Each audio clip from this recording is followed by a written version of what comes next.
Y quiero agradecer sobre todo a mi país Venezuela, porque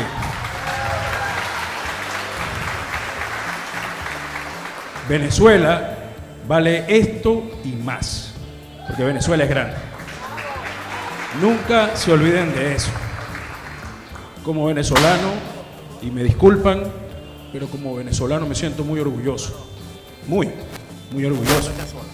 Félix, valió la pena, brother. Valió la pena.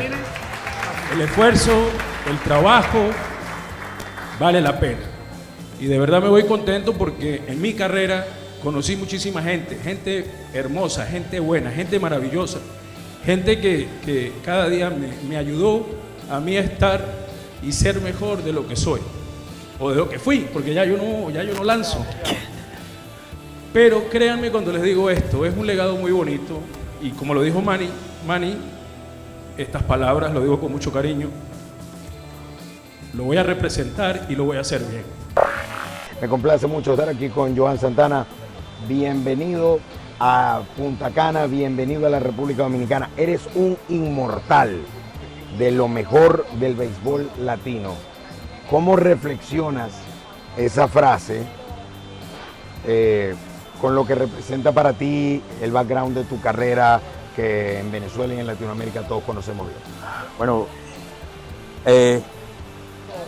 imposible de creer, porque uno cuando es joven, cuando es chamo y uno quiere jugar al béisbol, lo menos que uno piensa es que vas a ser un salón de la fama, que vas a estar en el béisbol mejor del mundo. Simplemente tienes un sueño de querer llegar, de querer quedarte, de mantenerte, y hoy en día, gracias a todas esas cosas que se hicieron en mi carrera, pues tenemos la dicha de decir presente, de ser parte de una excelentísima organización y grupo, y para mí es un gran honor, un orgullo ser parte del Salón de la Fama Latino, y como venezolano súper orgulloso de que pueda representar a mi país y sobre todo a los Andes venezolanos. Venir de Mérida, de Tovar, y aspirar a las grandes ligas es algo, una ventanita muy pequeña. ¿Cómo entraste por esa ventanita y cómo la abriste? Bueno, fíjate, Tovar, un pueblo de los Andes venezolano, del estado de Mérida, que es conocido por el fútbol, y jugaba al fútbol y me encanta el fútbol, pero mi pasión era el béisbol. Mi papá es del centro del país, de Barlovento, el estado Miranda, y mi papá jugaba al béisbol, y de hecho llegó a los Andes, fue jugando béisbol, y nunca regresó a Barlovento porque todos los que estaban en esa liga hicieron posible que mi papá se quedara en Tovar. En Mérida estaba en Táchira, estaba en San Cristóbal, en La Grita jugó mi papá con un equipo que se llamaba Titanes de La Grita en su momento, y todo eso hizo que mi papá se quedara en los Andes, y las circunstancias, bueno, conoció a mi mamá, de aquí todo esto, y así fue como empezó esto. Yo quería ser como mi papá jugaba al shortstop, y así fue como yo quería ser como él, viéndole jugar, y yo por supuesto zurdo, no tenía un guante zurdo en ese tiempo, y yo jugaba a lo derecho porque quería ser como él, y mi hermano mayor, pues también jugábamos siempre, y así comenzó esta pasión por el béisbol, y por supuesto viendo el béisbol venezolano por televisión, porque era complicado logísticamente ir a un juego desde los Andes al béisbol venezolano, pero de allí comenzó todo esto. Comencé con el equipo en Tovar, con Chiquilines, fue como comencé, y de allí pues con los campeonatos nacionales, representando el estado Mérida, representando a Mérida en campeonatos nacionales, pues tuve ese talento, ¿no? Pero yo no tenía ni idea cómo era esto de los cazatalentos, ni mucho menos los scouts, y fue en el año 94, si mal no recuerdo, sí, en un campeonato nacional en Huehue, en el estado Carabobo, donde representando a Mérida, pues tuve la dicha de ser visto por Andrés Reiner. En ese entonces, a finales de ese año, si ustedes recuerdan, era la huelga. Claro. Fue el año de huelga. Y el señor Andrés Reiner, pues, llegó a mi casa en Tovar, sin conocer, sin nunca haber ido. Llegó, él tocó la puerta, yo abrí en ese momento, y lo primero que él me dice a mí es: yo te conozco a ti, y tú a mí. Y yo, otro señor que tú estás viendo aquí totalmente extraño, que no sí. tiene, o sea, el pueblo este no es de aquí. Entonces, así comenzó eso, él habló con mis padres, con mi mamá y con mi papá, le explicó cómo era esto, le explicó cómo era el béisbol organizado, con los Astros de Houston, y recuerdo que nos dejó una pelota firmada del equipo de Grandes Ligas, y una franela, un short de los Astros de Houston, y ahí comenzó esto. Una historia muy bonita porque yo todavía en ese momento no entendía qué era lo que estaba pasando. Yo sabía que era un sueño bonito porque están los Astros de Houston aquí en mi casa. Yo no sabía cómo era esto, pero claro, yo venía a un campeonato nacional de jugar center field y de pichar. Y era lo único que se hablaba entre los amigos del barrio. Los bomberos del pueblo fueron quienes guiaron al señor Andrés para llegar a mi casa. Y él estaba buscando a Joan Santana. No sabían quién se era metió Santana. En problema el muchacho. No sabemos quién es Santana. Entonces, por allá uno será Santana Burguillos. A mi papá lo conocen por Santana Burguillos, el viejo Burguillo. Claro. ¿Será Burguillo? Y él sí, ese, ¿no? Llévame. Y efectivamente lo llevaron a casa de mi papá. En Tobar todo el mundo conoce a mi papá, es como Burguillos. Y así fue como comenzó esta historia en ese año 94. También hubo una parte donde ese mismo año 94 aparece la gente de Colorado, ofreciéndole a mi papá la oportunidad de llevarme a mí a un tryout en Valencia. Y nosotros, pues, mi papá lo aceptó, fuimos.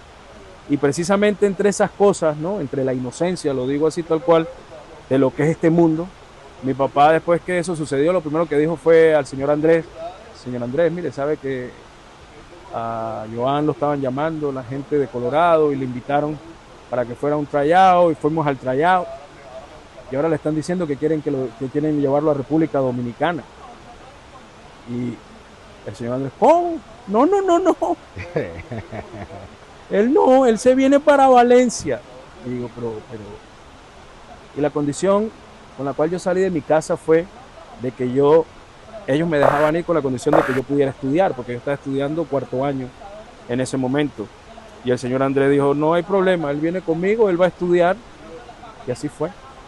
Yo salí de mi casa bajo la palabra con el señor Andrés y con mis padres de que yo iba a practicar al béisbol, pero iba también a estudiar.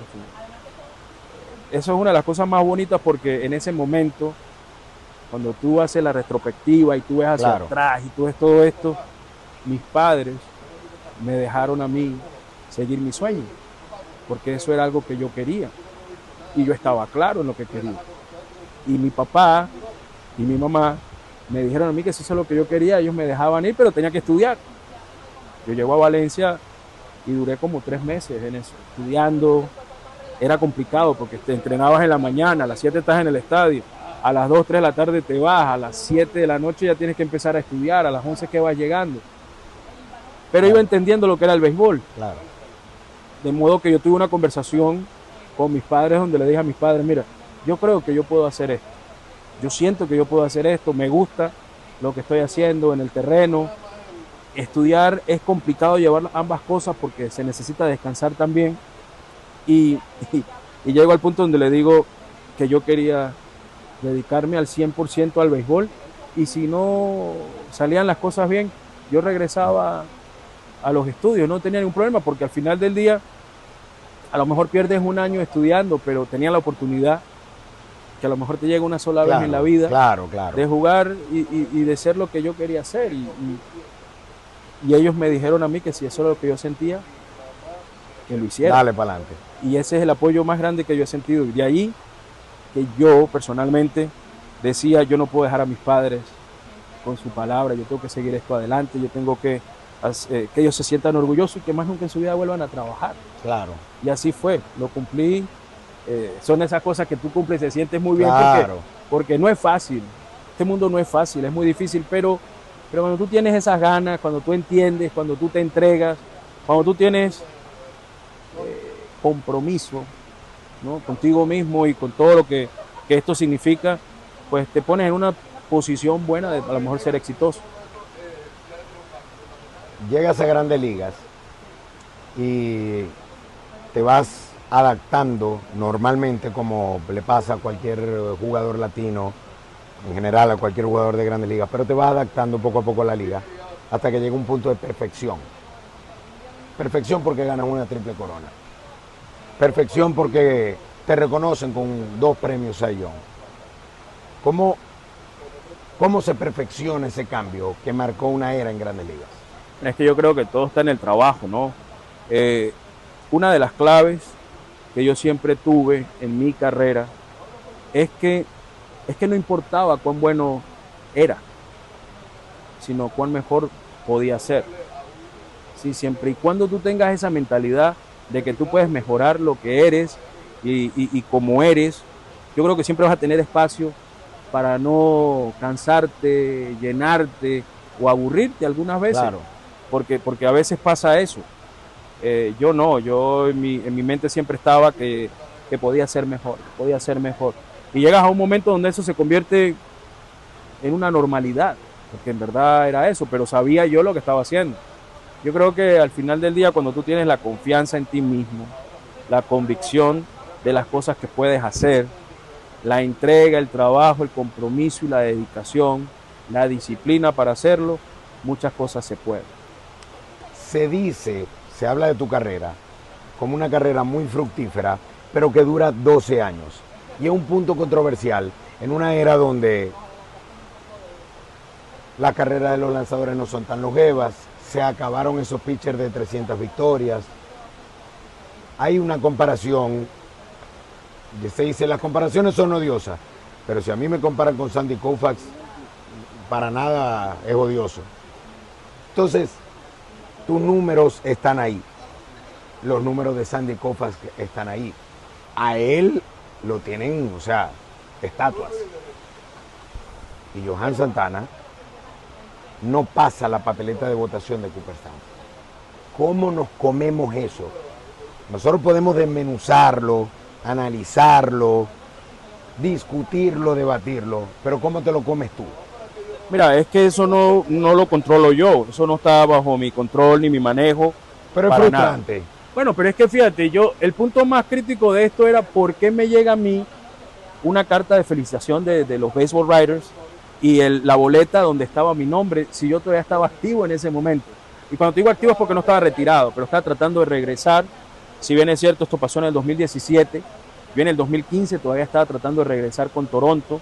En el 2014 ya estaba para regresar con Baltimore. De hecho, estaba bajo contrato con Baltimore en Grandes Ligas. Y ellos me dijeron a mí simplemente que es que ellos lo que evalúan y toman en cuenta es el último juego que tú lanzaste. ¿Cuándo mandaste tú la carta de tu retiro para Grandes Ligas? No, es que yo nunca la envié. Fíjate, yo me retiro. ¿Tú estás activo? Yo me retiro, no, yo me retiré oficialmente. Yo me retiré oficialmente el día de mi inducción al Salón de la Fama de Minnesota. De los Minnesota Twins. Yo en ese momento dije, mira, para yo aceptar esto, tengo que oficialmente, pues me tengo que retirar. Yo fui oficialmente delante de ustedes, pues me retiro. El juego sin hit, ¿fue el mejor juego que tú lanzaste o no? No, yo creo que fue una de las mejores experiencias, sí. Experiencias sin dudas que tuve. Estaba nervioso.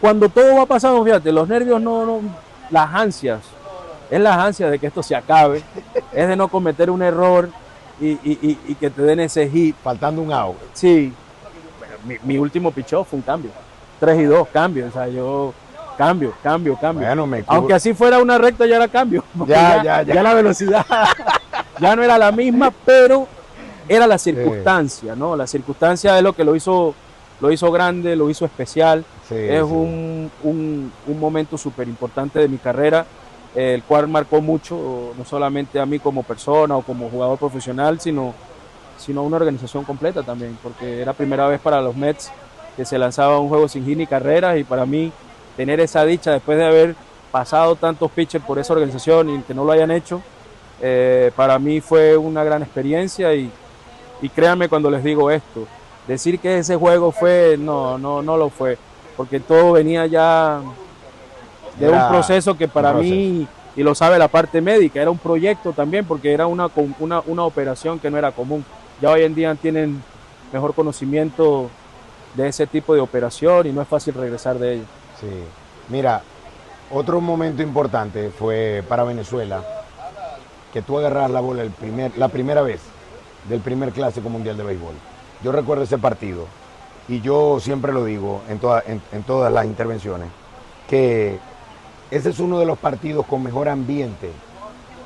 El estadio, el ambiente, la vibra que se sentía antes de comenzar ese partido es una vibra pero que es insuperable por los dos equipos, por lo que representaba para nosotros.